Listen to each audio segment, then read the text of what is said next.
Effects of the American Revolution on Canada by Lydia Nicole and Amelia.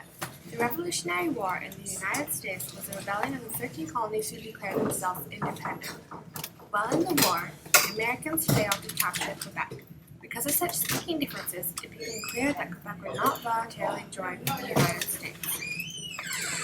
Since Nova Scotia would not join the United States, the inhabitants of Matthews asked George Washington to send an invasion force to attack Nova Scotia. George Washington refused. During the war, the American privateers raided ships and villages along the British coast. Because of this, Nova Scotia's loyalty to Britain became guaranteed because of all the damage.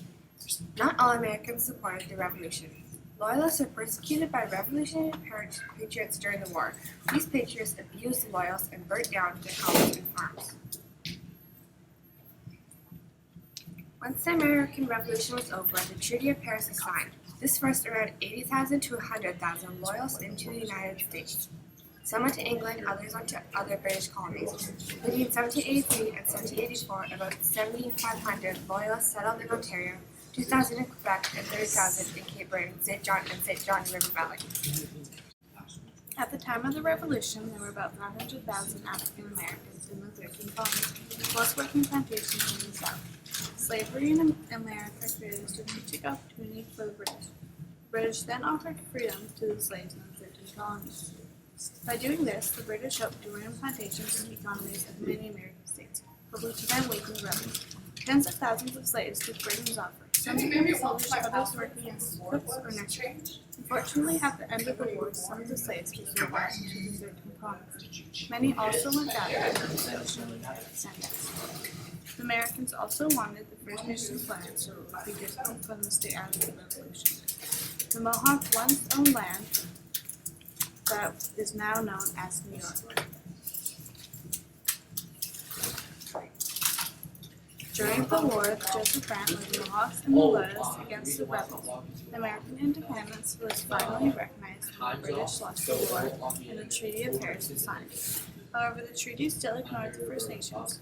Brant supported the First Nations and argued in the letter that the Haudenosaunee would be rewarded.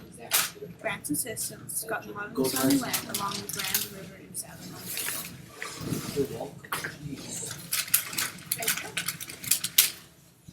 After 1783, the remaining British colonies made a huge effort to build up their British colonies. The British colonies had small populations and had little unity.